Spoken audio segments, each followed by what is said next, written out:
Hey everyone, this week I've been driving this 2021 Mercedes-Benz GLA. This is a subcompact crossover and it's all new for 2021. It rides on Mercedes-Benz front-wheel drive platform, which underpins the A-Class, the CLA, and the GLB in addition to the GLA here. To me, it mostly amounts to an economy car with a pretty nice interior and Mercedes-Benz badges on the front and rear and steering wheel. And I think that last point is probably its biggest selling point to most people that buy this thing. Either way though, let's do a tour of the GLA inside and out and then take it for a drive. So this is somewhere between a crossover SUV and a high-riding hatchback. In this case, this one doesn't even have all-wheel drive. You can get this thing with all-wheel drive, but this one is front-wheel drive. So I'm inclined to call this more of a hatchback than an SUV. But proportions are certainly a little bit odd. In its first generation form, this thing was a little bit narrower, a little bit slinkier overall. Here in its second generation, it's certainly gotten a little bit more bulbous. Here's your badge. Just says GLA 250. Power tailgate. Space is on par with what you'd get from a compact hatchback like the Volkswagen Golf. A couple different tie-down points. There's a cargo cover, and that's about it.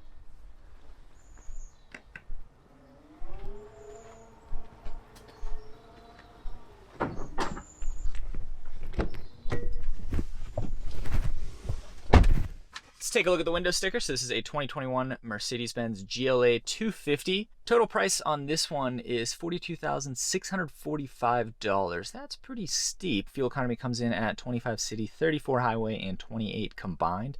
This thing uses a 2-liter turbocharged 4-cylinder, making 221 horsepower and 258 pounds-feet of torque. And that power is sent to the front wheels via an 8-speed automatic transmission. This one isn't too comprehensively optioned. You can see it doesn't even have a sunroof. It does have Mercedes-Benz excellent infotainment interface.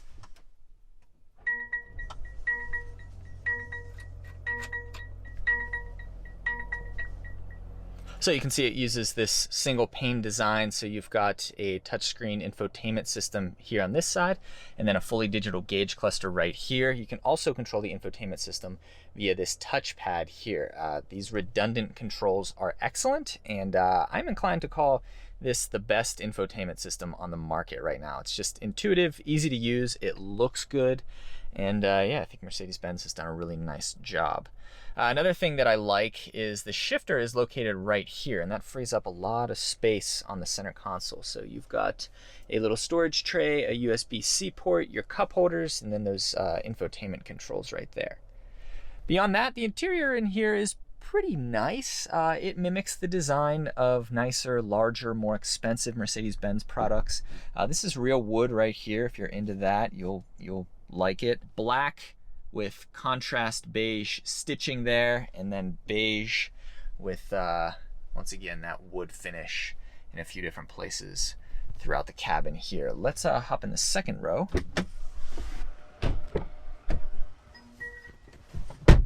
So you can see I could fit back here pretty comfortably. I'm about 5'11", and I've got plenty of knee room. On the back of the center console here, you've got 2 additional air vents. That kind of looks like a face right there with 2 eyes and a mouth.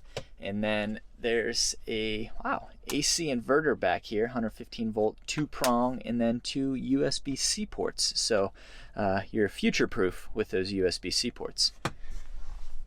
No center armrest, wow. The whole thing, so it looks like the whole thing folds down, but there isn't a center cup holder. So that's yet another example of cost cutting in this entry-level Mercedes-Benz product here. What's kind of funny is that if this thing were classified, or if you are classifying this as a hatchback, it would be considered a compact. But once you move into the SUV segment or the SUV category, this would be classified as a subcompact SUV. So if you're looking at it as an SUV, it's really, really small. But if you're looking at it as a hatchback, like a Volkswagen Golf competitor, you know, space back here is, once again, what you would expect. Boy, these are some really slabby doors. This is a lot of blank space right there.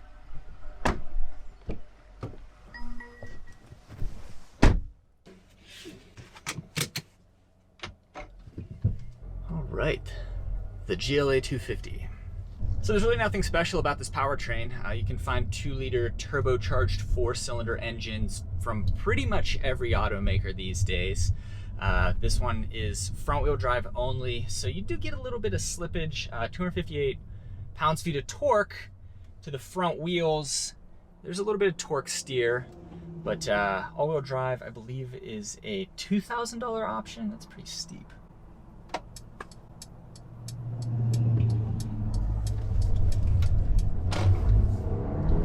Slippage. There's 50 miles per hour, so it's not exactly fast. The torque is nice once the wheels get traction. 8-speed automatic is pretty good. You've got paddle shifters here, which make the drive somewhat more engaging. I think the biggest selling point of this vehicle and of any modern Mercedes vehicle, though, is just this cabin layout in the infotainment interface. Cabin ergonomics are great. You don't have a big clunky shifter right here, so you've got plenty of space on the center console.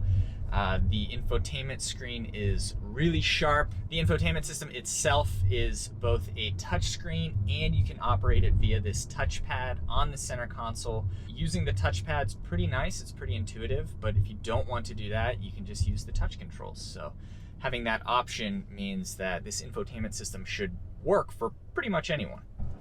As far as the driving experience goes, that's where this thing starts to feel more like a basic economy car with a Mercedes-Benz badge on the steering wheel versus a real traditional Mercedes-Benz product.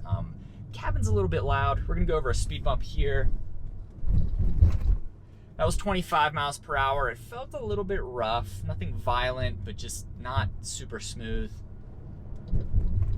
29 miles per hour there. That one didn't feel so bad, honestly.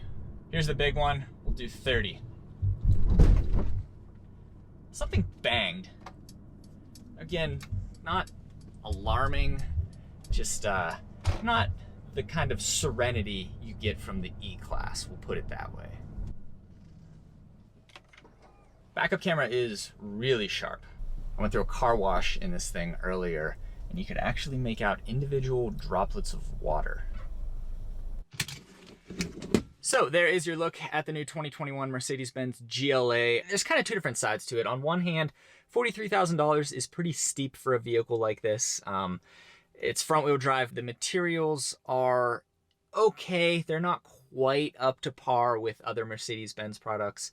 But then on the other hand, you get a really nice infotainment setup. The cabin is laid out really, really well. You do get some nicer features, like this one has adjustable thigh supports, which are great for people with long legs.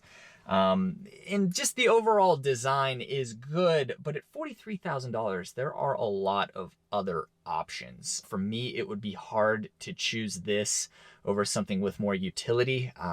You could get a mid-sized truck for $43,000. You could get a Ford Mustang GT for $43,000. You could get a Ford Bronco or a Jeep Wrangler for $43,000. All those vehicles would give you more than the GLA does here. Of course, you're not getting a luxury badge, but that brings me back to my earlier point that this thing is kind of a Mercedes-Benz in badging only. This front-wheel drive platform is what Mercedes uses for its lower-end entry-level vehicles, and I have to think that they've engineered a lot of profit margin into this vehicle just because it uses probably the same design logic as, say, a Ford or a Toyota versus Mercedes-Benz more premium vehicles that use more proprietary, higher end, more expensive, more engineering intensive designs. So if you're interested in something like this, just know that you are paying for the Mercedes-Benz badge. There are, like I said, other options that just give you more car for your money, independent of any kind of luxury branding. But if you're set on an entry-level luxury vehicle, I think this thing offers a really nice interior, great tech, great infotainment layout, and it's really just Mercedes-Benz modern day interior design logic, which I think is really, really good applied to an entry-level hatchback platform. And I think that sums up the GLA. Thanks for watching.